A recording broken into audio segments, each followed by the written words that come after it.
நாம் நாங்கள் என்ன பேசுகிறது, தலைமை ஆசிரியர் அளவுக்கு புலமை பெற்றவர்கள் நாங்கள் கிடையாது. ஒரு ஸ்கூலில் நான் இப்படி கிராஸ் பண்ணும்போது நிறைய நாங்கள் ஸ்கூல்ஸ் பார்க்குறோம். எங்களுக்கு வந்து கோர்வையாக பேச தெரியாது. நாங்கள் வந்து பேச்சாளர் கிடையாது. அதனால் எங்களுக்கு என்ன, நான் எப்படியும் ஒரு கன்வே பண்ணணும், ஒரு லாங்குவேஜ் நான் கன்வே பண்ணணும். நான் கன்வே பண்ணுறேன், அது புரியுதான்னு பாருங்கள். அவங்க அளவுக்கு நம்மளால் பேச முடியாது. ஏன்னா அவங்களாம் ஆசிரியர்கள். ஒரு ஸ்கூலில் ஒரு தலைமை ஆசிரியர், சிறந்த தலைமை ஆசிரியர் கிடச்சிட்டாங்கன்னா நீ வந்து உன்னுடைய வேலை முக்கால்வாசி ஃப்ரீ ஆகிட்டேன். இதெல்லாம் அவர் தலையில் தூக்கி போட்டுக்கிறாரு. அப்படி தான் இந்த ஸ்கூலை வந்து அவர் வளர்த்திருக்காரு. பார்க்கும்போதே எனக்கு ஆச்சரியமாக இருந்தது. இது வந்து ஒரு ப்ரைவேட் ஸ்கூல் கூட இப்போ பெரம்பலூரில் பைபாஸ் ரோட்டில் சென்ட் ஜோசப் ஸ்கூல்னு ஒன்று இருக்குது. அந்த ஸ்கூல் பார்த்த மாதிரியே இருக்குங்க. ஏன்னா இது வந்து எனக்கு மிகப்பெரிய ஆச்சரியமாக இருக்குது. இப்போது எல்லாருமே வந்து ஏதாவது ஒரு இது சொல்லுவாங்க, ஏதாவது ஒரு விஷயத்த சொல்லுவாங்க, அதாவது அறிவுரை சொல்லுவாங்க. அறிவுரை சொல்கிறத வந்து கேட்குறது தான் நமக்கு பிடிக்காது. மூத்தோர் சொல்லும் முதுநெல்லிக்கனியும் முன்னால் கசக்கும் பின்னால் இனிக்கும். பின்னாடி நீ இந்த அப்பா வயசுக்கு வந்துட்டா அல்லது அம்மா வயசுக்கு வந்துட்டா அது நமக்கு வந்து ரொம்ப கரெக்டுப்பா அவங்க சொன்னது அப்படின்னு இருக்கும். அந்த வகையில் நான் பார்க்கும்போது ரொம்ப ரொம்ப பெருமைப்பட்டேன். இந்த ஸ்கூலில் நிறைய படிப்பு வாசிப்பு பழக்கம் வேறு இருக்குது இங்கே. அதை நான் பார்க்கும்போது அதுவும் வாசிப்பு பழக்கமே இப்போ கிடையாது. எல்லாமே படிக்கிறத விட்டு ஹெட்ஃபோனில் போடுறா கேட்போம் இல்லை, அப்படி தான் போயிட்டுருக்கு உலகம். ஆனால் இன்றைக்கி பார்த்திங்கன்னா இந்த அளவுக்கு யார் வாசிப்பு பழக்கம் வேணும் அப்படின்னு கடவுள்கிட்ட கேட்டால் கடவுள் கொடுத்துருவாரா? அப்போது ஒரு படத்தில் ஒரு பாட்டு வருது. என்ன பாட்டுனா, படைச்ச சாமி கேட்காததை கூட படித்த சாமி கேட்குமே அப்படின்னு சொல்லுவாங்க. ஒரு பாட்டில் வருது. என்ன படம் தெரியுமா அது? சிறை. படித்த சாமி கேட்காததை இல்லை, படைச்ச சாமி கேட்காததை படித்த சாமி கேட்குமேன்னு. அதுதான் உங்கள் தலைமை ஆசிரியர். வேறு ஒன்றும் சொல்கிறதுக்கே இல்லை. அவர் வந்து தானும் தன்னுடைய பிள்ளைங்களும் வாழணும்னு நினச்சிருந்தா நாம் வந்து வந்தோம் போனோம் வேலைக்கு பார்த்தோன்னு போயிட்டே இருக்கலாம். உங்களுக்கு வாசிப்பு பழக்கம் தன்னுடைய புற்றுநோய் அறுவை சிகிச்சையில் அண்ணாதுரை நம்ம முதலமைச்சராக இருந்தார்ல, அந்த அண்ணா அவர் இருந்தார். அப்போ வந்து ஒரு புக்கு ஒன்று படிச்சுட்டு இருந்தார். அந்த புக்கை படிச்சுட்டு ஆப்ரேஷன் பண்ண போகலான்னு சொன்னப்போ இது நிறுத்தி வை, அப்புறமா நம்ம இந்த புக்கு படிச்சுட்டு வரோம், நாளைக்கு ஆப்ரேஷனை வச்சுக்கலாம் அப்படின்னு சொல்லி தன்னுடைய அறுவை சிகிச்சையை தள்ளி வச்சார் படிக்கிற பழக்கத்துக்காக. அதனால் படிக்கிற பழக்கம் வந்து எப்பயுமே வந்து நம்ம படிக்க நம்மளுடைய நினைவுகளில் அது ஒரு காட்சியாக பிரதிபலிக்கும். இப்போ நீ படமாக பார்க்குறப்ப அது பிரதிபலிப்பு இருக்காது.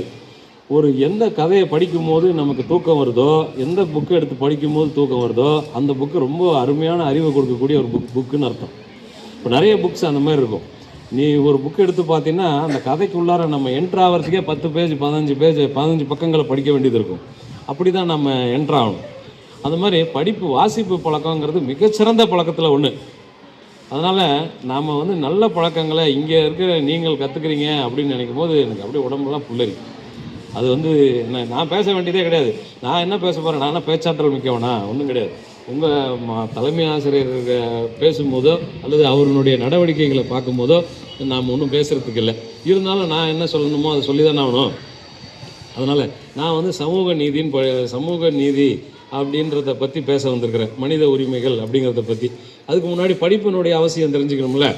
நம்ம படிப்பு அப்படிங்கிறது என்னன்னு கேட்டால், நமக்கு வந்து நம்மளுடைய படிப்பு வந்து ரொம்ப அவசியம். அந்த அவசியமான படிப்பை நம்ம எப்படி, இந்த உலகம் இருக்கு இல்லையா, இந்த பிரபஞ்சம் நாம் என்ன நினைக்கிறோமோ அதை கொடுக்க தயாராக இருக்குது. இப்போ நான் கலெக்டர் ஆகணுன்னா கலெக்டர் ஆகிறதுக்கு தயாராக இருக்குது. அந்த கலெக்டர் ஆகணும்னா அதுக்கு உண்டான ஸ்டெப்ஸ் நம்ம முயற்சி எடுக்கணும்ல. இந்த பிரபஞ்சம் நம்மளுக்குள்ளார ஒரு மனசுன்னு ஒன்று இருக்குது இல்லையா. மனசு எங்கே இருக்குது? எங்கே பாருங்க, சொல்லுங்க பார்க்கல. யாராவது ஒருத்தன் மனசுன்னு சொல்கிறீங்களே, மனசை கேளுன்னு சொல்கிறாங்கல்ல. எங்கே இருக்குது மனசு? இங்கெல்லாம் இதயம் தான் இருக்குது. மனசு எங்கே இருக்குதுன்னா நம்ம ஸ்கல் இருக்குல்லப்பா, நம்ம ஸ்கல் தலை இருக்குல்ல, மண்டை ஓடு, அதுக்குள்ளார மஞ்சள் கலரில் ஒரு உருண்டையாக இருக்குது. அது என்ன பண்ணும், அந்த அந்த மனசுங்கிறது பிரபஞ்சத்துக்கு நாம் நினைக்கிறத சொல்லும். தலையில் இருக்குது, பிரபஞ்சத்துக்கு நாம் நினைக்கிறத சொல்லும். இப்போது அதை தான் நாம் என்ன சொல்கிறோம், ஆள் மனசு அப்படின்னு சொல்கிறோம். Subconscious mind. ஒருத்தன் என்னவா ஆகணும்னு முடிவு பண்ணி அதை நாம் வந்து மனசளவில் ஏற்று, இப்போ கடவுள்கிட்ட கூட பாரு, நீங்களே உணர்ந்துருப்பீங்க. நீ நீ வந்து இந்த தானே பாதிக்கப்பட்டு ஒரு கடவுள்கிட்ட மனமுருகி வேணும்னா அது கண்டிப்பாக நடக்கும்னு சொல்லுவாங்க. நீ போய் சும்மா கடவுளே இது வேணும் அப்படின்னா நடக்குமா? மனமுருகுனா கடவுள் நம்மளை பார்த்துருவாரா? அப்படின்லாம் கிடையாது. மனமுருகுனா நம்ம ஆள் மனசு நினைக்கக்கூடியதை அந்த பிரபஞ்சத்துக்கிட்ட நம்ம ஆள் மனசு சொல்லும். அந்த பிரபஞ்சம் என்ன பண்ணுது? நமக்கு கொடுக்கறதுக்கு ரெடியாக இருக்குது. நம்ம ஒரு கற்பனை பண்ணிப்பார், நம்ம தலையை சுற்றி அப்படியே இன்ஜினியர், டாக்டர், காசு பணம்லாம் சுற்றிக்கிட்டே இருக்கும். நீ எப்போ மனமுருகி உன்னை விரும்புறியோ அது தானாக உன்னை வந்து அடையும். அந்த உன்னுடைய மனசு, ஆள் மனசு அதை இருக்கும். இதுதான் சப்கான்ஷியஸ் மைண்ட். ஒருத்தங்க நினைவு கான்சியஸ், சப்கான்ஷியஸ்ன்னு ரெண்டு இருக்குது. இந்த சப்கான்ஷியஸ் மைண்டில் ஒருத்தன் எடுக்கிற முடிவு நீ தூங்குனா என்ன சூழ்நிலையிலையும் அதை அந்த இடத்துக்கு கொண்டு போய் விடும். இப்போது நம்ம வந்து அலாரம் வச்சு அடித்தா கூட நம்ம ஒரு சில நேரங்களில் அலாரம் வைக்கிறதுக்கு முன்னாடி எந்திரிச்சிருவாருன்னு நம்ம சொல்கிறோம். நம்ம அப்பா எந்திரிச்சிருவார். இப்போ நானும் அப்படி தான். அலாரம் 4 மணிக்கு வைக்கிறேன்னா 3:30க்கு எந்திரிச்சிருவேன். 2 மணிக்கு வைக்கிறேன்னா 1:30 மணிக்கு எந்திரிச்சிருவேன். அது எனக்கு ஒரு பழக்கம். இது வந்து என்னுடைய மைண்டில் ஸ்டோர் ஆகிடுச்சு. நம்ம மைண்டில் ஸ்டோர் ஆனதுனால இது அந்த விஷயம் வரும்போதே அது ஆட்டோமேட்டிக்காக ஆன் ஆகிடும். எப்படி நம்ம அலாரம் ஆன் பண்ணிட்டு வச்சு படுத்தா அந்த மாதிரி என் மைண்டில் அது ஆன் ஆகிடும். அந்த மாதிரி ஒருத்தருக்கும் படிக்கக்கூடிய மாணவர்களுக்கு, படிக்கக்கூடிய மைண்ட் உள்ளவங்களுக்கு என்னவா ஆக போகிறோம் அப்படிங்கிறது முதல்ல நம்ம தெளிவாக தெரிஞ்சுக்கணும். அதுவாக ஆகணும், அதுவாகவே நம்ம கற்பனை பண்ணிக்கணும். அப்துல் கலாம் கூட சொன்னார். ஐயா அப்துல் கலாம் என்ன சொன்னார்? எய்ம், கிரேட் எய்ம் இல்லை, எய்மை நல்ல எய்மாக இருக்கணும், கிரேட் எய்ம் இருக்கணும். அப்புறம் கண்டினியூஸ்லி அக்வயரிங் நாலேஜ். அதை இப்போ என்ன எய்ம் வச்சுருக்கிறோமோ, இப்போ கலெக்டர் ஆகணும்னு நம்ம முடிவு பண்ணிட்டா அது ஆகிறதுக்கு நம்ம என்னெல்லாம் ஸ்டெப்ஸ் எடுக்கணும், என்னென்னலாம் முயற்சி எடுக்கணும், என்ன படிக்கணும், +2க்கு அப்புறம் என்ன படிக்கணும், இதெல்லாம் தெரியணும். அதுக்கப்புறம் அந்த இடத்துக்கு போகிறதுக்கு ஹார்ட் ஒர்க் பண்ணணும். Hard work. நான் என்ன சொன்னேன்? கிரேட் எய்ம் சொல்லியிருக்காரு. ஒரு பொண்ணு கேட்டுச்சு, how to succeed in your life அப்படின்னு ஒரு பொண்ணு கேட்டுச்சா இல்லையா? நீங்கள் வீடியோலாம் பார்த்தீங்கன்னா தெரியும். அப்துல் கலாமாவது யாருன்னு தெரியுமா உங்களுக்கு? நம்ம முன்னாள் குடியரசுத் தலைவர். அவர் வந்து ஒரு பொண்ணு கேட்டுச்சு. அந்த பொண்ணு கேட்க பதில் சொன்னார். ஹவு டு சக்சீட் யுவர் லைஃப்னா ரிப்பீட் வித் மீ அப்படின்னு சொல்லுவார். நீங்கள் பார்த்தீங்கன்னா தெரியும். Great aim, continuously acquiring knowledge, hard work. அடுத்ததா பெர்சிவரன்ஸ் அப்படின்னு சொல்லுவார். பெர்சிவரன்ஸ்னால் என்ன அர்த்தம்? பெர்சிவரன்ஸ் என்ன அர்த்தம்? யாராவது சொல்ல முடியுமா? Very good. பெர்சிவரன்ஸ்னால் விடாமுயற்சி. அப்போது நம்மளுடைய எய்ம் அப்படிங்கிறது தான் கனவு. அவர் கனவு காணுங்கள்னு சொன்னார்ல. கனவு காணுங்கள்னா என்ன? நம்மளுடைய எய்மு, நம்மளுடைய என்னவா ஆக போகிறோம். நாம் வந்து அப்படியே மாறிடணும். டாக்டர் அப்படின்னா டாக்டராகவே மாறிடணும். வீட்டில் போனாவே டாக்டர் என்னெல்லாம் பண்ணுவாங்களோ அந்த ஆக்டிவிட்டீஸ்லாம் நமக்கு வந்துடணும். அது ஆட்டோமேட்டிக்காக நம்ம அந்த இடத்துக்கு கொண்டு போய் விடும். சரி, இப்போ படிப்பை பற்றி பார்த்துட்டோம். இப்போ நாம் வந்து படிப்பினுடைய அவசியம், பெண்களுக்கும் பசங்களுக்கும் படிப்பினுடைய அவசியம் என்ன அப்படிங்கிறது உங்களுக்கு தெரியும். நிறைய டிஸ்ட்ராக்ஷன்ஸ் இருக்குது, நிறைய இடைஞ்சல்கள் இருக்குது. சுற்றுப்புற சூழ்நிலைகள் நமக்கு சாதகமாக இல்லை, நாட்டு நடப்பு நமக்கு சாதகமாக இல்லை. எவன் ஒருவன் நாம் படிக்கணும்னு விரும்புகிறானோ, நாம் நல்ல நிலைமைக்கு வரணும்னு நினைக்கிறானோ அவன் தான் நல்ல தலைவன். உங்களுக்கு புரியுதா? நீ படிக்கணும். இந்த உலகம் வந்து என்ன சொல்லுது தெரியுமா? இந்த யூனிவர்ஸ் என்ன சொல்லுதுன்னா, தனியாக ஒரு மனிதன், ஆணாக இருந்தாலும் சரி ஒரு பெண்ணாக இருந்தாலும் சரி, தனி மனிதன் மட்டுமே எல்லாத்துக்கும் காரணம். அவனுடைய வெற்றிக்கு அவனே காரணம். சும்மா சொல்லுவான், எனக்கு பின்னாடி ஒரு பொண்ணு இருக்குது, எனக்கு முன்னாடி ஒரு ஆண் இருக்குது, எனக்கு பின்னாடி அப்பா இருக்காரு, அம்மா இருக்காரு. அதெல்லாம் யாரும் கிடையாது. நீ படிச்சின்னா நீ முன்னேறுவ, நீ சம்பாரிச்சின்னா 4 பேர் கொடுக்கலாம், நீ சம்பாரிச்சின்னா தான் பையன் சம்பாரிச்சா நம்ம அப்பா அம்மா நல்லா இருப்பாங்க. இப்படிதான் நாம் தனிமையாக வென்று தனிமையாக சாகணும். அதுதான் நம்மளுடைய பிரபஞ்சம் நம்ம கொடுத்த ஒரு வாய்ப்பு. தனியாக தான் இருக்கணும். நாம் வெற்றி அடையணும்னா அழகாக இருக்கணுமா? அழகாக இருக்கணும்னு அவசியம் இல்லை, அறிவாக இருக்கணும்னு அவசியம் இல்லை. வெற்றி அடையணும்னா அழகாக இருக்கணும், அறிவாக இருக்கணும்னு அவசியமே கிடையாது. என்னவாக இருக்கணும்? டிசிப்ளின்டாக இருக்கணும். டிசிப்ளின், ஒழுக்கம் மட்டுமே நம்மளை சிறந்த மனிதனாக்கும். ஒழுக்கம் இருக்கு இல்லையா? ஒழுக்கம் உள்ள மனிதன் தான் சிறந்த பொசிஷனுக்கு வர முடியும். இப்போது அடுத்ததாக டிசிப்ளின் இருக்கணும், கூடவே ஹார்ட் ஒர்க் இருக்கணும். இது ரெண்டுமே இருந்தால் நீ சக்ஸஸ் ஆகக்கூடிய இடத்த யாருனாலுமே தடுக்கவே முடியாது. Discipline, hard work. நாம் அழகாக இருக்கணும், அறிவாக இருக்கணும், உயர்ந்த ஜாதியில் பிறந்திருக்கணும் அப்படியெல்லாம் கிடையவே கிடையாது. நமக்கு ஒரு சிறந்த தலைமை ஆசிரியர் கிடைச்சா, சிறந்த ஆசிரியர்கள் கிடைச்சாங்கன்னா, எந்த சப்ஜெக்ட் நமக்கு கஷ்டமாக இருக்குதோ அந்த சப்ஜெக்ட் தான் நமக்கு வாழ்க்கையில் கடைசி வரைக்கும் வரும். இந்த சமூக நீதிங்கிறது அப்படி தான். சமூக நீதிங்கிறது உங்களுக்கு யாருக்குமே புரியாது. என்ன சொன்னாலும் எல்லாருமே சாவித்ரி பூலே அப்படின்னு சொல்லி ஒரு ஃபோட்டோ வச்சுருக்காரு சார். பெண்கள் உரிமைக்காக போராடின ஒரு மிக பெரும் தலைவர் அவங்க. அவங்க அவங்களுடைய ஃபோட்டோ அவங்க தலைமை ஆசிரியர் ரூமில் இருக்குது. சமூக நீதி அப்படிங்கிறத எளிமையாக சொல்லணும், உனக்கு புரிய வைக்கணும். அப்படி ஏதாவது இருக்கா அவங்களுக்கு? சமூக நீதின்னு என்னென்னு உங்களுக்கு ஐடியா இருக்கா? பேசிக்காக சமூக நீதிங்கிறது எல்லாருக்கும் சமம், ஆல் ஆர் ஈக்குவல் அப்படிங்கிறது தான் நம்ம சோசியல் ஜஸ்டிஸ் அப்படின்னு சொல்கிறோம். சமூக நீதி அப்படின்னு நம்ம சொல்கிறோம். எல்லாம் எப்படி ஈக்குவலாவா? இப்போ ஒரு அம்மா 2 ஆப்பிள் இருக்குது, அல்லது ஒரு 3 ஆப்பிள் வச்சுருக்காங்கன்னு வச்சுக்கோமே. 2 குழந்தைங்க இருக்காங்க, ஒரு பையன் ஒன்று பொண்ணு ஒன்று இருக்காங்க. யாருக்கு பிரித்து கொடுக்கலான்னு அவங்க பார்க்குறாங்க. 2 பேரும் ஒரு ஆப்பிளை கட் பண்ணி ஆளுக்கு ஒன்றையாக கொடுத்தாங்கன்னா அது ஈக்குவல் டிஸ்ட்ரிபியூஷன் இல்லை? Equal distribution. ஒருத்தனுக்கு 2ம் ஒருத்தனுக்கு 1ம் கொடுத்தாங்கன்னா அதுக்கு காரணம் அம்மாட்ட கேட்பான், ஏம்மா அவனுக்கு 2 கொடுத்த, எனக்கே 1 கொடுத்தேன்னு கேட்போமா கேட்க மாட்டோமா? கேட்போம்ல. அப்போது அவங்க என்ன சொல்லுவாங்க, டேய் நீ போடா, அந்த காலத்தில் நல்லா சாப்பிட்டு நல்லா சத்தாக தான் இருக்கிறேன், அவன் பாடுறா உடம்பு சரியில்லாமல் இழைச்சி போயிருக்கிறான், அவனுக்கு கொடுக்கலாம் அப்படின்னு கொடுப்பாங்களா இல்லையா? நம்ம வீட்டில் நடக்கக்கூடிய விஷயம் தானே அது. இப்போது ஈக்குவல் டிஸ்ட்ரிபியூஷனுக்கும் ஈக்விட்டபிள் டிஸ்ட்ரிபியூஷன், ஈக்விட்டபிள் நல்லா ஞாபகத்தில் வச்சுங்க, ஈக்குவல் சம பங்கு பிரித்து கொடுக்கறதுக்கும் சம விகிதம் அதாவது ஈக்விட்டபிள் டிஸ்ட்ரிபியூஷன் அப்படிங்கிறதுக்கும் வித்தியாசம் இருக்குது. யார் பாதிக்கப்பட்டிருக்கானோ அவனுக்கு அது பாதிக்கப்பட்டது எதனால் பாதிக்கப்பட்டிருக்கானோ அதை கொடுப்பாங்க. ஒருத்தனுக்கு வசதி இல்லைன்னா சமூக நீதிங்கிறது அதுதான் ஈக்விட்டபிள் டிஸ்ட்ரிபியூஷன். காலத்தில் குப்பை சுப்பேன் டே குப்பா இங்கே வாடா, இந்த இது விரிடா அதை விரிடா இது விரிடா அப்படின்னு சொல்லுவாங்க. அப்படி தான் சொல்லி மக்கள் பேரே இருந்துச்சு. தந்தை பெரியார் வந்தார், வந்து டே உன் பேருக்கு முன்னாடி ஐயான்னு மாற்று, இல்லைன்னா சாமின்னு போடுறா, எவன்டா அவனை வா போன்னு பேசுவான், ஐயா கண்ணன் பேர் வை, சாமி துரைன்னு பேர் வை, துரைசாமின்னு பேர் வை அப்படின்னு வச்சதே சமூக நீதிக்காகத்தான்.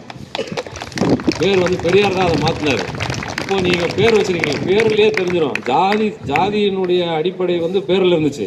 இப்போ எவன் பேராவது சொல்ல முடியுமா? ஆக சமூக நீதியை பாதுகாக்கிறதுக்காக நிறைய அறிஞர்கள் போராடி இருக்காங்க. போராடி அதாவது நல்ல பேர் வாங்குறாங்களா இல்லையா? 100 பேர் நல்லா வாங்குறான், ஒருத்தன் கெட்டவன்மா. யாருமே சமுதாயத்தில் சமூக நீதியை பற்றி பேசுகிறவங்கள ஒத்துக்கவே மாட்டாங்க. சமூக நீதி அப்படிங்கிறது காலத்துக்கு ஏற்ப மாறுபடும். ஒரு காலகட்டத்தில் நம்ம வாழ்ந்தோம், குழந்தை திருமணத்தை ஆதரிச்சாங்க. அதெல்லாம் இல்லை, 6 வயசு ஆயிடுச்சா குழந்தை ஏஜ் அட்டன் பண்ணாமல் இருந்துச்சா இருக்கும் போதே நம்ம கல்யாணம் பண்ணி வச்சிடணும் அப்படின்னு முடிவுக்கு வந்தாங்க. குழந்தை திருமணத்தை ஆதரிச்சாங்க.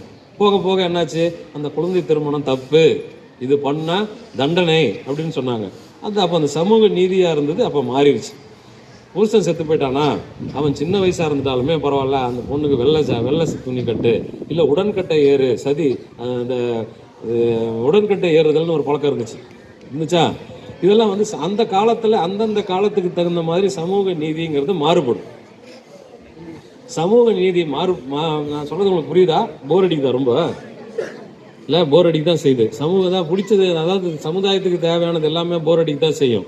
இப்போ பாருங்கள், மேத்ஸ் இருக்கட்டும், ஃபிசிக்ஸ் இருக்கட்டும், கெமிஸ்ட்ரி இருக்கட்டும், இதெல்லாம் கிளாஸில் மதியத்துக்கு மேலே அந்த கிளாஸ் போட்டாவே ஐயோ அப்பா அப்படின்னு தான் தோணும் இல்லை?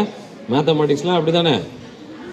மேத்தமெட்டிக்ஸ்லாம் எப்படின்னு கேட்டிங்கன்னா சைக்கிள் ஓட்டுற மாதிரி, சைக்கிள் ஓட்டுற மாதிரியோ அல்லது வண்டி ஓட்டுற மாதிரியோ கார் ஓட்டுற மாதிரியோன்னு வச்சுங்களேன். வண்டி ஓட்ட கற்றுக்கிட்டிங்கன்னு வச்சுக்க, கற்றுக்கிற வரைக்கும் கஷ்டமாக இருக்கும், பயமாக இருக்கும். கற்றுக்கிட்டேன்னு வச்சுக்க, நல்லா ஓட்ட தெரியும்ட்டா நீ தூக்கி எந்திரிச்சு வண்டி ஓட்டுறா போடா அப்படின்னா ஓட்டுவேன். யாரும் சொல்லிக் கொடுக்க தேவையில்லை. அதுதான் மேத்தமெட்டிக்ஸில் உள்ள ஒரு பெரிய விஷயம். மேக்ஸாக இருக்கட்டும், சயின்ஸாக இருக்கட்டும், எதுவாக இருந்தாலும் கஷ்டமான சப்ஜெக்ட் எல்லாமே நம்ம தைரியமாக எதிர்கொண்டு நிற்க ஆரம்பித்தோமா நம்மளை பார்த்து மிரண்டு தான் ஓடணும். சப்ஜெக்டாக இருந்தாலும் எல்லாமே உழைக்க வருது நாய், நம்ம ஓடணுமா நம்மளை துரத்தும். நின்று இப்படி திரும்பி பாரு, என்ன ஆகும்? அது ஓடிடும், அது நிற்காது. ஆக நம்ம எதிர்க்கிற வரைக்கும் தான் எல்லாமே. எதிர்க்க ஆரம்பிச்சிட்டோமா நம்மளை பார்க்க எல்லாம் பார்த்து பயந்து ஓடுவாங்க. அதே மாதிரி சமூக நீதிங்கிறதும் மனித உரிமைகள்ங்கிறதும் 2 கண்ணுக்கு சமம். சமூக நீதி எங்கே பாதிக்கப்படுதோ அங்கே மனித உரிமைகள் மீறப்படும். இப்போ சமூக நீதிக்கு ஒரு எக்ஸாம்பிள் ஒன்று சொல்லலாமா? இப்போ தீண்டாமைன்னு ஒன்று கேள்விப்பட்டிருக்கீங்களா? தீண்டாமை ஒரு பாவச் செயல் அப்படின்னு உங்கள் புக்கில் இருக்கும், தமிழ் புக்கில் இருக்கா? தீண்டாமை அப்படிங்கிறது என்ன தீண்டாமைன்னா என்ன? ஒரு சக மனிதன் தொடக்கூடாது. அவனை தொட்டால் நமக்கு தீட்டு, அல்லது நமக்கு தொட்டால் அவன் அசிங்கம். ஒரு காலகட்டத்தில்ப்பா நீ இன்னைக்கு டாய்லெட் யூஸ் பண்ணுறீங்கள, அப்போ மலம் அள்ளக்கூடிய மனிதர்கள் இருந்தாங்க.